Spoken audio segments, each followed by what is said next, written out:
अपनापन और भावनात्मक जुड़ाव अनुभव करता है। प्रेम ईश्वर तक पहुंचने का सबसे सरल मार्ग है, जहां अहंकार गलकर करुणा बन जाता है। प्रेम वो शक्ति है जो व्यक्ति को व्यक्ति से, समाज को समाज से जोड़ती है। प्रेम वो जिम्मेदारी है जिसमें ख्याल, सम्मान और समय शामिल होता है। प्रेम अंधेरे में भी उजाले पर विश्वास रखने का नाम है। प्रेम वो स्थिति है जहां चुप्पी भी शिकायत नहीं, सहमति बन जाती है। प्रेम को लेकर आप सबकी परिभाषाएं अलग अलग हो सकती हैं और हर परिभाषा अपने आप में अद्भुत है। शायद इसीलिए हमारे सामने राधा कृष्ण से लेकर हीर रांझा और सोहिनी महिवाल की लोकप्रिय प्रेम कहानियां हैं। ऐसी ही एक प्रेम कहानी उत्तराखंड में भी प्रचलित है, जिसके कई सारे रूप सुनने को मिलते हैं। जी हाँ, ये प्रेम कहानी है राजूला और मालूशाही की। कहानी शुरू होती है कुमाऊं की बैराठ यानी चौखुटिया से, जहां कद्दूर वंश के राजा दूलाशाही का राज था। राजा के पास सब कुछ था सिवाय एक संतान के, जिसकी वजह से वो और उनकी रानी धर्मा बहुत दुखी रहने लगे। एक रात रानी के सपने में भगवान बागनाथ आते हैं, जो उनसे कहते हैं कि उनके भाग्य में संतान सुख है।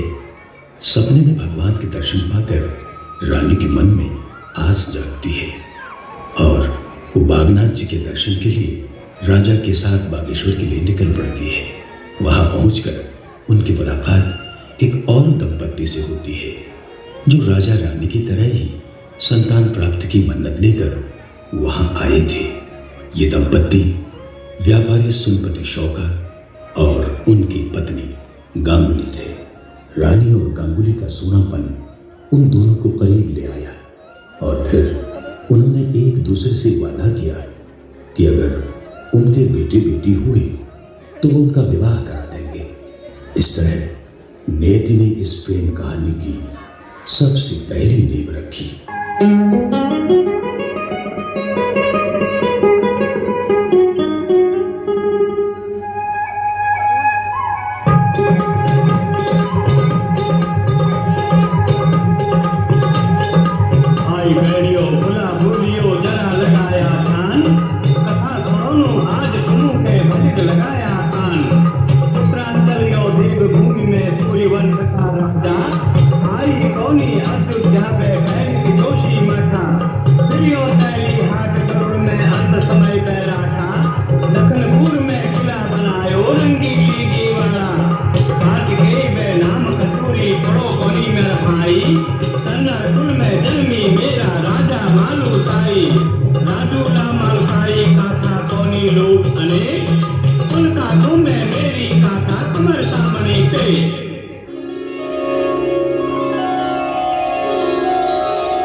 समय बीता और भगवान बागनाथ के आशीर्वाद के बाद राजा दूलाशाही के घर राजकुमार मालूशाही और व्यापारी सुनपति के घर राजूला का जन्म होता है। लेकिन कुछ ही दिनों बाद एक मुसीबत दस्तक दे जाती है। राजा दूलाशाह को ज्योतिषी ने बताया कि राजा, तेरा पुत्र बहुरंगी है, लेकिन इसकी अल्प मृत्यु का योग है। अब इसे बचाना है तो जन्म के 5वें दिन इसका विवाह करना होगा। राजा को अचानक सुनपति शौका और उनसे किया वादा याद आता है। वो फौरन राजपुरोहित को सुनपत के देश रवाना कर देते हैं और आदेश देते हैं कि वो राजूला से विवाह करने की बात तय कराएं। राजपुरोहित के प्रस्ताव से सुनपति सहमत हो जाते हैं और फौरन नवजात पुत्री राजूला का प्रतीकात्मक विवाह मालूशाही से कर दिया जाता है। अब जब लगने लगता है कि सब ठीक हो गया है और प्रेम कहानी पूर्ण हो गई है, तभी नियति एक नया अध्याय शुरू कर देती है। शादी के कुछ ही दिनों बाद राजा दूलाशाही की मृत्यु हो जाती है और इस मौके का फायदा उठाते हुए कुछ दरबारियों ने ये अफवाह फैलानी शुरू कर दी कि जो बच्ची शादी के बाद अपने ससुर को खा गई, उसकी बैराठ में पांव रखते ही अनर्थ हो जाएगा। इसलिए बड़े होने पर मालूशाही को ये बात न बताई जाए। राज्य में सभी लोग और रानी भी इस बात को मान जाती हैं और फैसला लेते हैं कि मालूशाही को राजूला के बारे में कभी नहीं बताया जाएगा। ताबा मेरी चली भूषण बड़ी गजा देवन में गा देव कोई रे देवा बड़ा जा जब में को जब बरसना कृष्ण में गे विषय कोई रे विषा बड़ा कृष्ण में गा विषा कोई रे विषय बड़ा जा को विषय बरसना गंगन में गी गंगा गौर गंगा बड़ी गाई में गा गाई कोई रे गाई बड़ा जा गाई में को गाई बरसना राजन में वो राजे कोई रे राजा बड़ा राजन में गा राजा कोई रे राजा बड़ा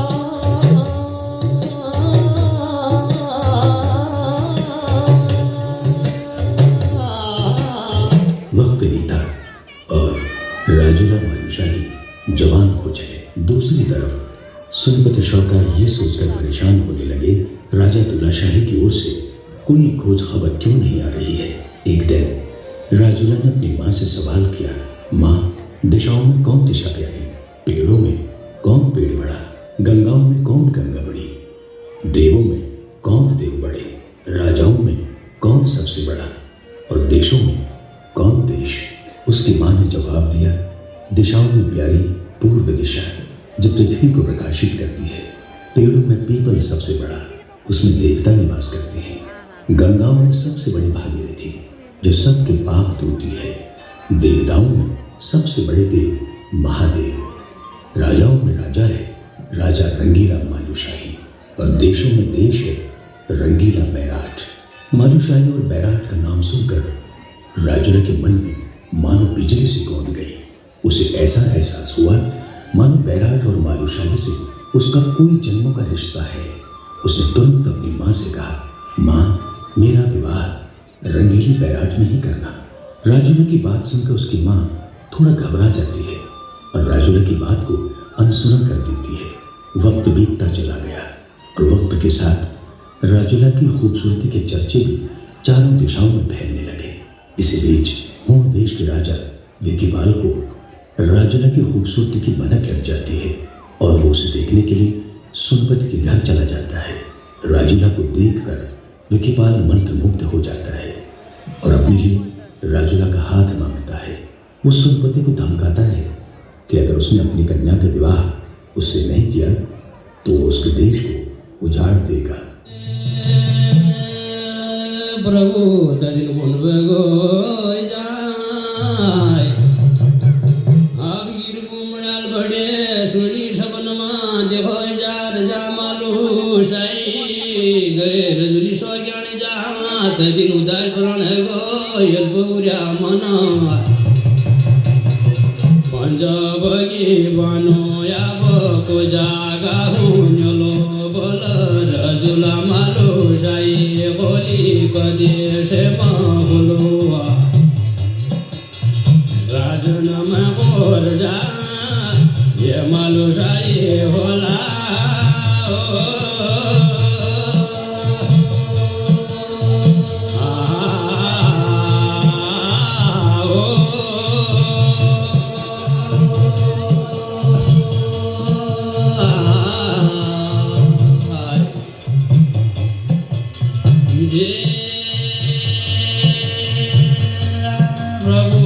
ये दिनु बारो जार जोले सो ज्ञानाया बाट घाटो नामाया श्वसन बैगेश ये मालो की बैराडो गोजागे होने लिए। इसी बीच मालूशाही ने सपने में राजुला को देखा और उसने सपने में ही राजुला को वचन दिया, मैं एक दिन तुम्हें ब्याह करके लाऊंगा। यही सपना राजुला को भी हुआ। एक ओर मालूशाही का वचन और दूसरी ओर राजा विकीपाल की धमकी। इन सब से दुखी होकर राजुला ने फैसला लिया कि वह खुद बैराठ जाएगी और मालूशाही से मिलेगी। उसने अपनी माँ से बैराठ का रास्ता पूछा, लेकिन उसकी माँ ने कहा, बेटी तुझे तो अब हूँ देश जाना है, बैराठ के रास्ते से तुझे क्या मतलब। माँ की बात सुनकर राजुला और परेशान हो जाती है, लेकिन राजुला को अपने सपने पर यकीन था। वो जानती थी कि उसका और मालूशाही का जरूर कोई रिश्ता है। बस इसी एहसास के साथ राजुला एक दिन रात में चुपचाप एक हीरे की अंगूठी लेकर बैराठ की ओर चल पड़ती है। पहाड़ों को लांघ कर और मन में प्रेम का विश्वास लिए राजुला बैराठ चली गई। इसी बीच मालूशाही ने भी शौका देश जाकर राजुला को ब्याह कर लाने की बात अपनी माँ के सामने रखी। राजुला का नाम सुनकर रानी के पांव तले जमीन खिसक गई। वो सोच में पड़ गई जिस नाम को उन्होंने इतने सालों तक मालूशाही से छिपा कर रखा। आखिर मालूशाही के सामने वो नाम आया कैसे? और सिर्फ नाम नहीं बल्कि बात शादी की दीवानगी तक पहुंच गई। और इसी दौरान राजुला भी मालूशाही के राज्य में पहुंच जाती है। रानी को जैसे ही राजुला के आने की खबर लगती है, वो वैद्य को आदेश देती है कि वो मालूशाही को कोई जड़ी बूटी देकर सुला दे। वैद्य ऐसा ही करते हैं और मालूशाही लंबी नींद में चला जाता है। इतने में राजुला मालूशाही के पास पहुंच जाती है, लेकिन उसका मालूशाही गहरी नींद में था।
उसने मालूशाही को जगाने की बहुत कोशिश की, लेकिन वो जड़ी के असर की वजह से सोता रहा।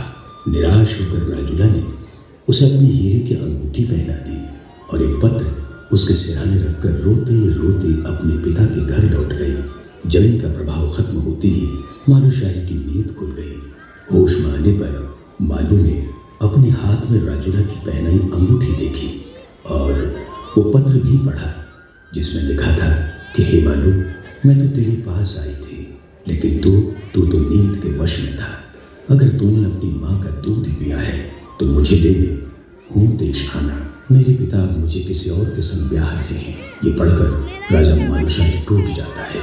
उसे विश्वास नहीं होता कि उसकी अपनी माँ ने उसके साथ ऐसा किया, लेकिन वो जानता था ये समय विलाप का नहीं बल्कि राजुला को ऊन देश से वापस लाने का है और इसी खातिर वो गुरु गोरखनाथ की शरण में चला जाता है। दरअसल ऊन देश के लोग तंत्र विद्या के महारथी थे और वो जानता था कि उनसे मुकाबला करना आसान ना होगा। मालूशाही ने गोरखनाथ से हाथ जोड़कर विनती की राजुला से मिलवाने में वो उसकी मदद करें, लेकिन गुरु गोरखनाथ भाग चुके थे कि ये काम इतना आसान नहीं है। इसलिए उन्होंने मालूशाही से वापस जाकर राजपाट संभालने को कहा, लेकिन मालूशाही कहाँ मानने वाला था। वो प्रेम में था, वो प्रेम जो उसके जीवन का उद्देश्य था। वो राजुला का दुख भी समझ रहा था और उसे इस तरह अकेले कैसे छोड़ सकता था।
मालू का प्रेम देखकर गुरु गोरखनाथ पिघल जाते हैं और मालूशाही को दीक्षा देकर बोक्सारी विद्या सिखाते हैं।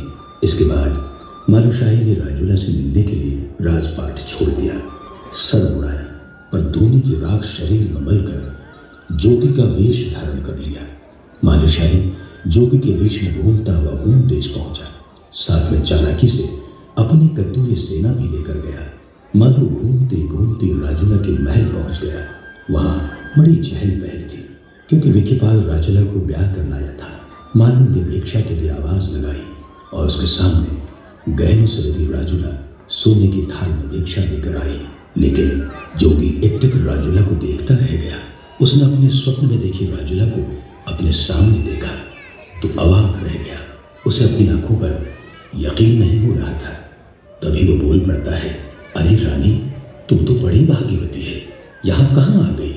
तभी राजुला ने जोगी की ओर अपना हाथ बढ़ाया और अपने हाथ की रेखाएं देखकर भाग्य बताने को कहा। जोगी ने कहा कि वो बिना नाम